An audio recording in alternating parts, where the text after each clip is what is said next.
아버지께서 나를 사랑하신 것 같이 나도 너희를 사랑하였으니 나의 사랑 안에 거하라. 내가 아버지의 계명을 지켜 그의 사랑 안에 거하는 것 같이 너희도 내 계명을 지키면 내 사랑 안에 거하리라. 내가 이것을 너희에게 이름을 내 기쁨이 너희 안에 있어 너희 기쁨을 충만하게 하려 함이라. 찬송가 38장. 예수리 왕이여 이곳에 오셔서 우리가 왕께 드리는 영광을 받아 주소서. 우리는 주님의 백성, 주님은 우리 왕이라. 왕이신 예수님 오셔서 자정하사 다스리소서. 예수 우리 주시여 이곳에 오셔서 우리가 주께 드리는 찬양을 받아 주소서. 우리는 주님의 종들, 주님은 우리 주시라. 주 대신 예수님 오셔서 이 찬양을 받아 주소서.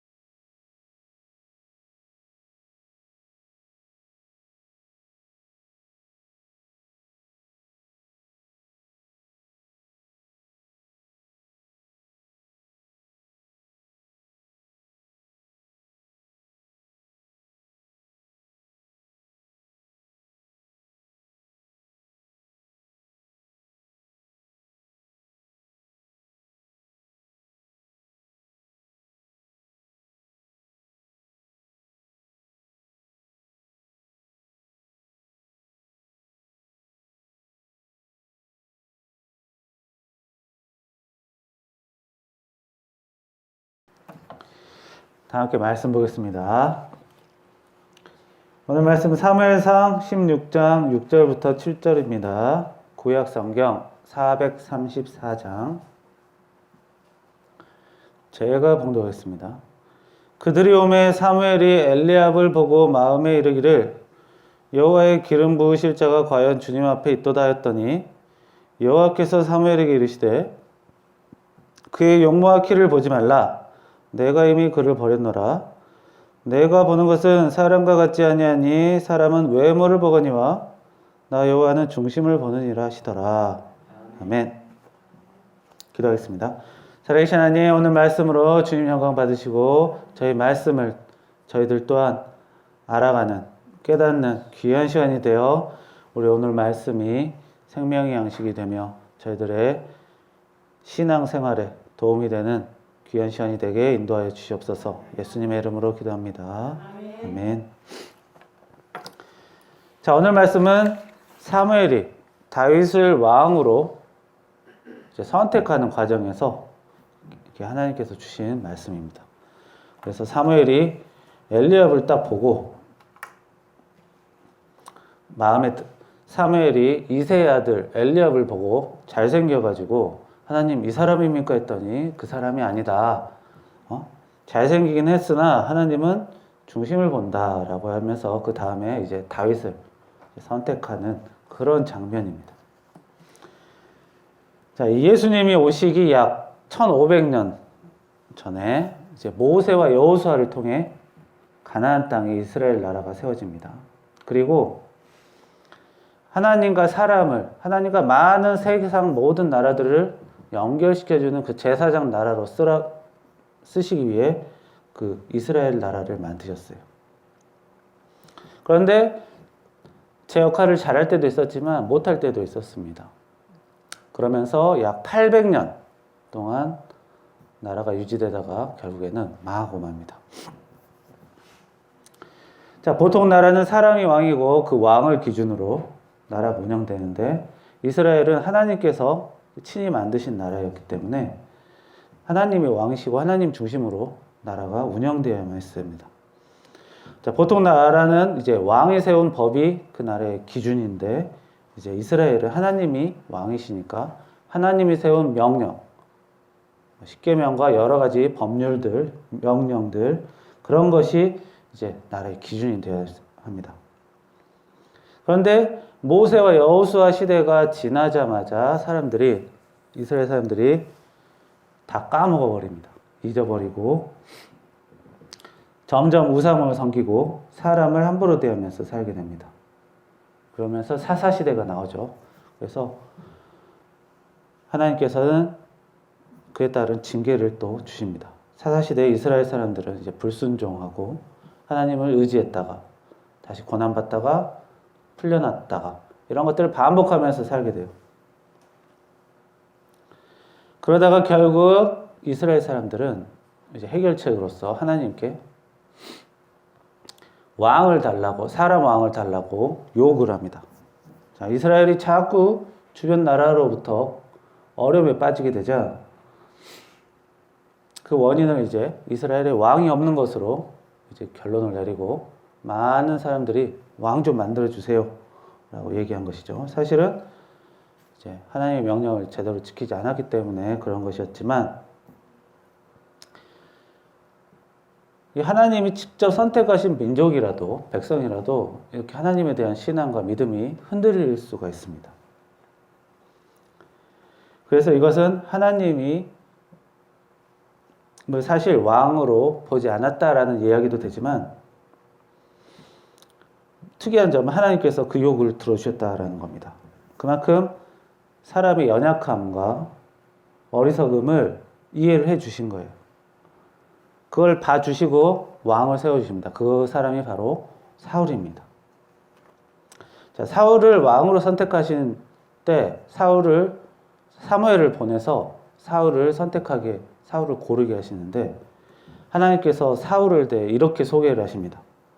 자, 그의 이름은 사울이요 준수한 소년이라 이스라엘 자손 중에 그보다 더 준수한 자가 없고 키는 모든 백성보다 어깨 위만큼 컸더라. 오늘 말씀한 이 외모 얘기를 하십니다. 사실 이 외모는 사울만 얘기한 게 아니라 다윗 때도 얘기합니다. 다윗은 얼굴이 붓고 용모가 단정하더라 이렇게 얘기합니다. 그만큼 사울이 잘생기고 키가 컸다.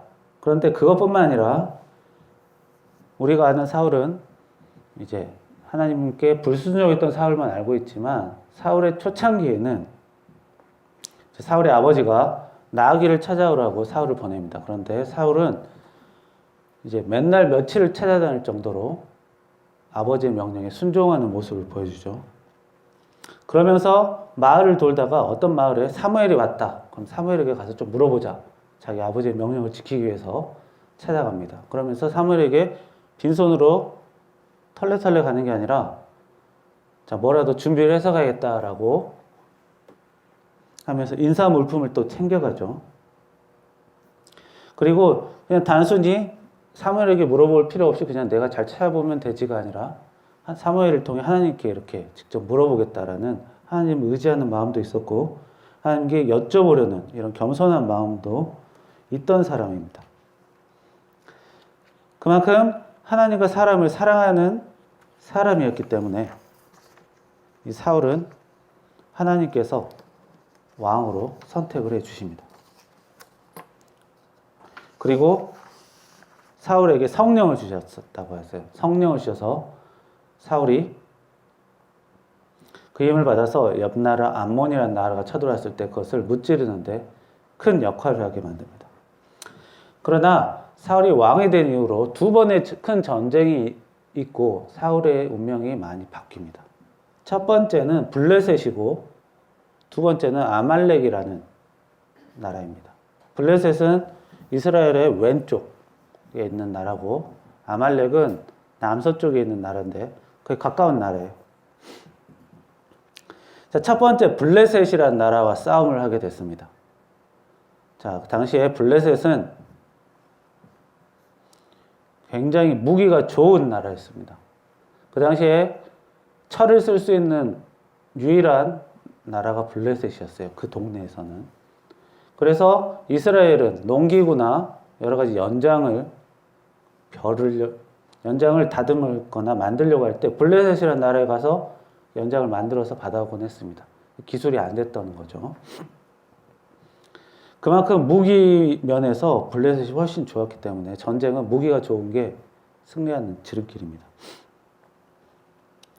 그런 블레셋과 이제 전쟁이 났는데 이제 사무엘이 사울과 약속을 합니다. 길갈이라는 곳에서 만나자. 거기서 전쟁에 대한 하나님의 지시를 줄 것이다라고 만나게 됩니다. 그런데 예정보다 사무엘이 한 7일 정도 늦게 옵니다. 그동안에 블레셋의 강한 무기, 무서움 때문에 병사들이 자꾸 탈영을 해요. 그래서 사울은 사기를 올리기 위해서 자기가 제사를 지내버립니다. 번제는 우리 예배라고 보면 돼요. 예배를 드리는 거예요. 그런데 그것을 이제 제사를 드리니까 이제 사무엘이 도착했고 왜 이걸 허락 없이 했느냐라고 하면서 사이가 틀어지게 되죠. 사실 제사를 지낸 것 자체는 그렇게 큰 문제는 아닙니다. 다윗도 자기가 제사를 한 적이 있고 사무엘도 성전 복원하고 성전을 만들고 봉헌식 때 자기가 제사를 또 했어요. 그리고 사울이 꼭 제사를 할 필요가 없고 제사장을 시키면 돼요. 사울이 하지 않더라도. 그러나 단순히 제사를 지낸 게 문제가 아니라 사무엘과 약속을 했는데 그걸 지키지 않았다라는 게 문제입니다.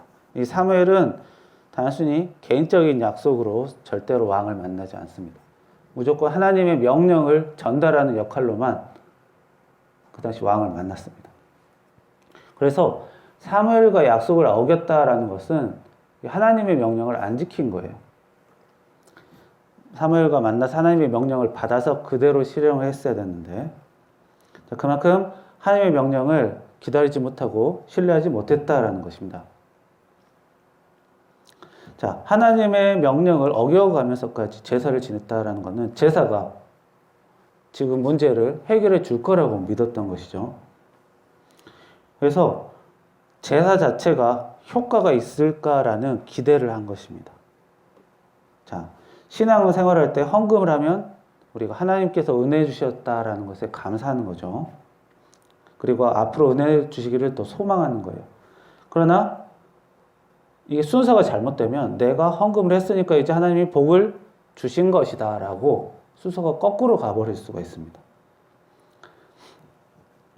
자, 자기가 열심히 했기 때문에 하나님이 복을 주셨다라고 가면 굉장히 위험합니다. 하나님에서 은혜 주셨기 때문에 내가 할 수 있었다가 돼야 되지. 이게 거꾸로 가면 위험한다라는 것입니다.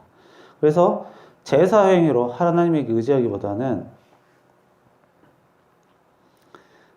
문제 해결만 일단은 요구하는 이 사울의 태도, 자신이 제사했으니까 이제 하나님께서 그걸 봐주시고 문제 해결을 해주실 것이다.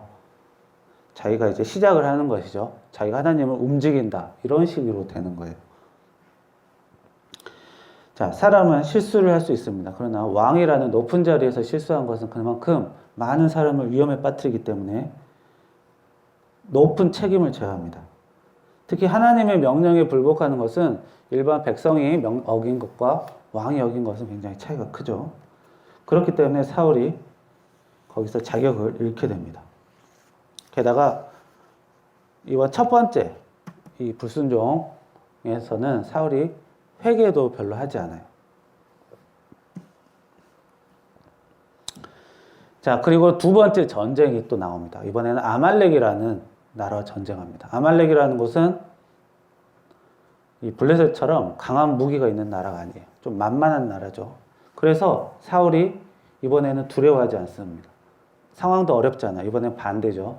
상황이 오히려 이스라엘에게 유리하게 돌아갑니다. 사무엘이 이번에도 사울에게 하나님의 명령을 전달하기로 약속을 합니다. 그리고 그 약속은 아말렉을 이기고 모든 것들을 전부 청소를 해라. 남기지 말고. 갖고 싶은 것. 전쟁을 하다 보면 전쟁에서 이기면 전리품이라고 했죠. 상대방 것을 다 빼앗아 가는 것입니다. 사람은 노예로 만들고 많은 물건들, 재물들 자기가 갖는 것이죠. 그런데 그러지 말고 깨끗하게 정리를 하라고 했습니다. 그러나 사울은 이제 전쟁의 승리를 했기 때문에 전리품을 취하고 싶었던 것입니다. 사실 그게 전쟁의 당연한 권리이긴 하지만 하나님의 특별한 명령이 있었다면 안 해야겠죠. 왜냐하면 전쟁을 할 때 자기 목숨을 걸어서 싸웠기 때문에 그것들을 챙기려고 하는 것입니다. 사실 굉장히 지키기 힘든 명령이기도 합니다. 그러나 모세 여호수아 시대 때에는 그것을 잘 견뎌냈어요. 그러나 사울이 중심이 확실히 잡혀 있다면 할 수 있었지만 사울이 욕심이 났기 때문에 그것을 잔뜩 가지고 와서 또 과시하고 싶었기 때문에 자기의 이제 실적을 국민들에게 보여주고 싶었기 때문에 그것들을 가져오고 하나님의 명령을 어기게 됩니다. 그리고 나서 사무엘에게 걸린 다음에 사울이 핑계를 댑니다. 이것은 제사를 지내기 위해서 가져온 것이다 라는 겁니다.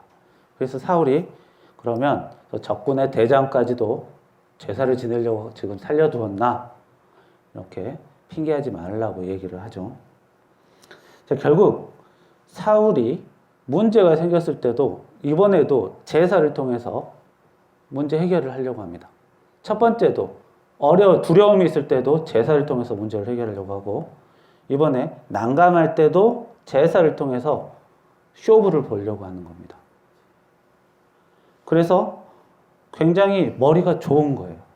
왜냐하면 하나님께서 잘못을 했을 때는 속죄 제사를 지내라고 했거든요.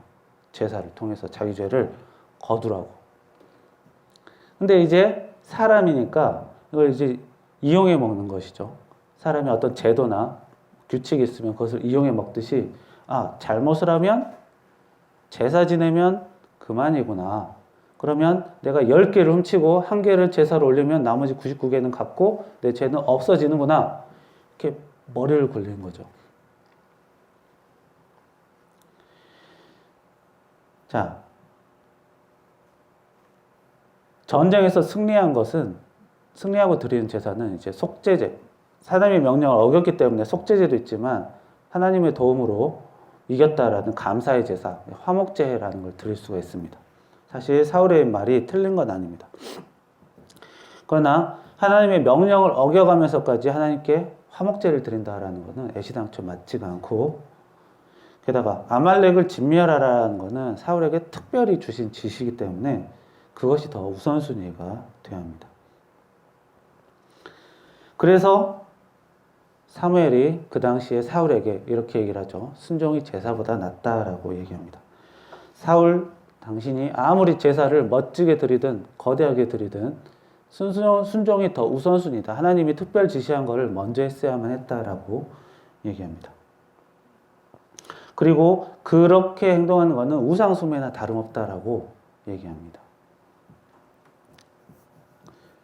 결국 사울은 이번에는 회개는 하지만 그건 역시 이제 제사를 통해서 문제를 해결하려고 하고 이제 사무엘의 바짓가랑이를 잡아가면서까지 제사를 드립니다. 그러나 결국에는 제사로 문제가 해결되지 못했습니다. 특히 제사를 지낼 때 사무엘이 요구했던 것은 성경에 나오지만 자신의 체면을 봐주세요라고 사울이 얘기합니다. 하나님을 높이기보다 자신을 높이려는 마음이 분명히 있었습니다. 그래서 제사로 문제를 해결하면 된다는 그런 마음을 계속 고수했기 때문에 사울은 이제 두 번째 실수까지 저지르게 됩니다. 자, 이런 실수는 일반인은 할 수 없고 오직 왕만 할 수 있는 왕의 자격만 할 수 있는 실수이기 때문에 하나님께서 왕의 신분을 박탈시키는 것이죠. 그래서 보통 신분이면 이렇게 하나님의 명령을 어긴다는 것 자체를 생각할 수 없지만 사울이 왕이었기 때문에 이렇게 머리를 굴려가면서 제사를 이용해서 얄팍한 수를 쓸 수 있었던 것입니다. 그래서 하나님의 명령을 우습게 보는 것이 왕이었기 때문에 더더욱 심각한 일이어서 이제 사울은 이제 하나님의 시키신 그 왕자리에서 추방되게 됩니다. 그러나 사울은 그러한 통보를 사무엘에게 들었음에도 불구하고 왕의 자리를 내놓지는 않습니다. 계속 왕이 되는 것이죠. 그런 과중에 오늘 말씀, 이 사무엘이 하나님의 명령을 듣고 이 이새의 가정을 찾아와서 이렇게 다윗을 보면서 이렇게 다윗을 고르면서 하나님은 외모가 아닌 중심을 보신다라고 말씀하시는 것입니다. 자, 이 다윗을 찾아가서 사무엘은 기름을 붓죠. 머리에 기름을 붓고 이제 차기 왕이 될 것을 이제 직접적인 얘기는 하지 않지만 다윗에게 특별히 선택받았다라는 표시를 기름을 부으면서 남겨줍니다. 결국 하나님께서는 블레셋을 통해 다시 전쟁을 일으키시고 사울은 전쟁터에서 죽게 됩니다. 그리고 다윗은 자기 젊은 시절에 약 10년을 고생하다가 이제 자기 가문, 유다 가문에 들어가서 그곳에 왕이 되고 사울 후손과 다시 또 전쟁을 해서 나라의 왕이 되는 그러한 과정을 겪게 됩니다.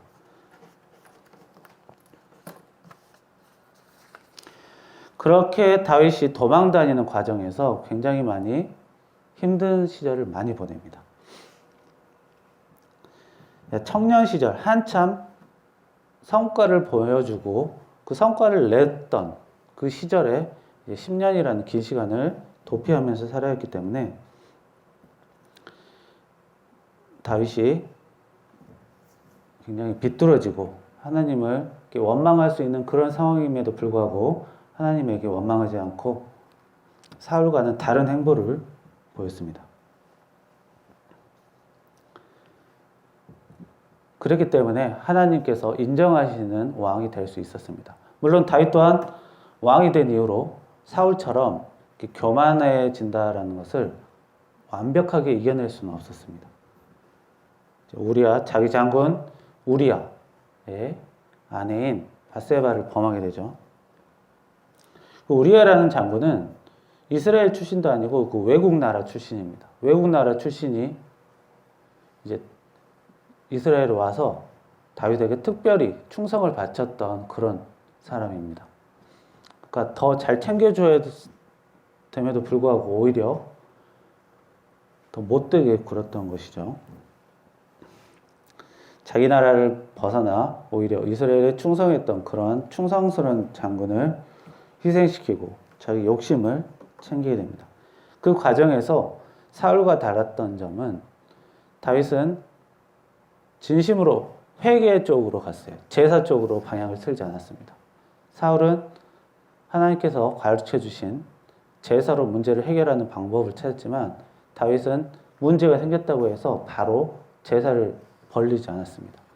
그냥 회개부터 무조건 갔습니다. 회개부터 갔고 회개에서 답을 찾으려고 했습니다. 그게 다윗과 사울이 다른 점입니다. 오히려 더 요란하게 안 하고 혼자서 조용하게 회개하고 하나님께서 내리신 벌을 담대하게 받았습니다.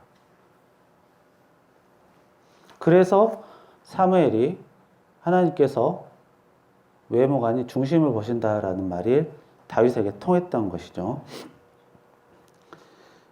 자, 그 당시 왕이 여러 아내를 두는 것은 특별히 흠도 아니고 그 당시 시대적인 상황으로서 많은 주변 나라들과 동맹을 맺기 위해서 여러 나라와 결혼 동맹을 맺은 그런 시대였습니다.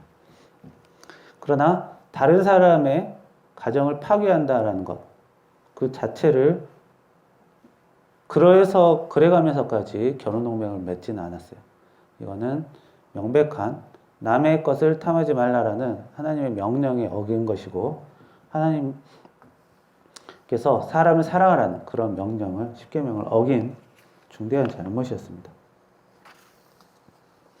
그러나 그 잘못을 진심으로 회개하고, 모든 잘못이 있을 때마다 다윗은 항상 회개하고 하나님을 붙들었습니다. 하나님께 진심으로 다가갔다라는 것이죠. 그렇기 때문에 그 후로도 많은 어려움이 있음에도 불구하고 많은 고난들을 견뎌낼 수 있었던 것입니다. 사울이 어려움이 있을 때 견뎌내지 못하고 바로 꼬그라진 것과는 달리 다윗은 끝까지 버틸 수가 있었다라는 것입니다. 그래서 사람으로서 실수와 잘못을 했지만 진심으로 하나님께 용서를 구했다, 진심으로 다가갔다라는 것이 중요합니다. 자기가 하나님을 이용해 먹으려고 가는 건가, 아니면 하나님께 진심으로 다가가려고 하는 건가, 거기에서 차이가 났다라는 것입니다. 그래서 순종이 제사보다 낫다라고 오늘 말씀이 나온 것입니다. 제사는 자신이 하나님께 나름대로 성의를 드리는, 성의를 보이는 그런 행동입니다. 제사를 지내려면 제물도 준비하고, 이제 목욕도 하고, 옷도 준비하고, 많은 순서와 절차가 필요합니다. 그러나 그것보다 하나님께서는 진심으로 다가가는 걸 더 우선순위로 본다라는 것입니다. 분명히 하나님께서는 예배하는 것, 제사하는 것, 그것들을 중요하고 특별 명령으로 주셨습니다. 그러나 우선순위가 있다라는 것을 우리가 항상 생각해야 합니다. 자기가 문제를 만들었다면 하나님께 용서를 드리고, 사람을 사랑하는 차원에서 그 사람에게 끝까지 보살피는 그런 마음과 행동이 필요한 것입니다. 자, 오늘 말씀, 순종이 제사보다 낫고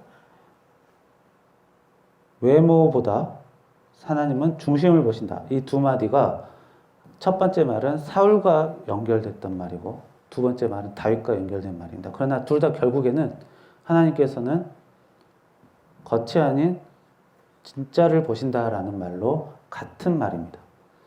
하나님께서 사울과 다윗 둘에게 요구했던 것은 하나님께 얼마나 진심으로 다가갈 수 있느냐입니다. 둘 다 완벽한 사람이 아니었습니다. 둘 다 실수했고 욕심부렸고 죄를 저질렀던 사람이었습니다만, 하나님께 진심으로 다가갔고 어떤 사람은 기회가 더 있다라는 것을 오늘 말씀을 통해 알려주고 있습니다.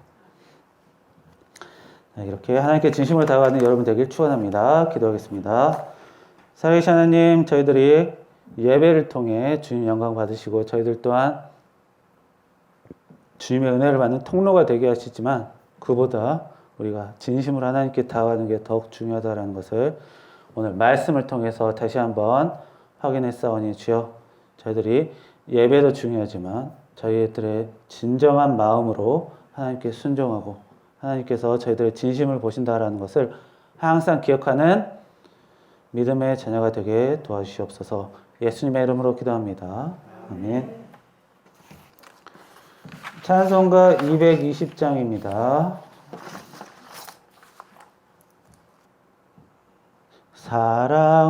사랑하는 주님 앞에 형제자매 한자리에 크신 은혜 생각하며 즐거운 찬송 부르네.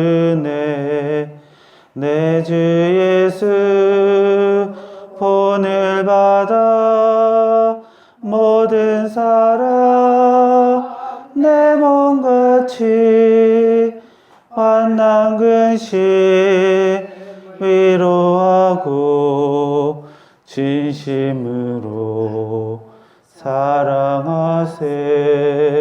사랑하는 주님 앞에 온갖 증서 다 바쳐서 괴로우나 즐거우나 주님만 힘써 섬기네. 우리 주님 거룩한 손 제자들의 발을 씻어 남성기는 종의 도를 몸소행해 보이셨네. 사랑하는 주님의 수 같은 주로 성기나니 한 피바다 한 몸 이룬 형제여 친구들이여 한 몸같이 친밀하고 마음으로 하나 되어 우리 주님 크신 뜻을 지성으로 준행하세. 다 함께 주기도문 하시겠습니다. 하늘에 계신 우리 아버지여, 이름이 거룩히 여김을 받으시오며 나라의 마옵시며 뜻이 하늘에서 이루어진 것 같이 땅에서도 이루어지이다. 오늘날 우리에게 일용할 양식을 주시옵고 우리가 우리에게 죄진 자를 사하여 준 것 같이 우리 죄를 사하여 주시옵고 우리를 시험에 들게 하지 마시오며 다만 악에서 구하옵소서. 대개 나라와 권세 영광이 아버지께 영원히 있사옵나이다. 아멘.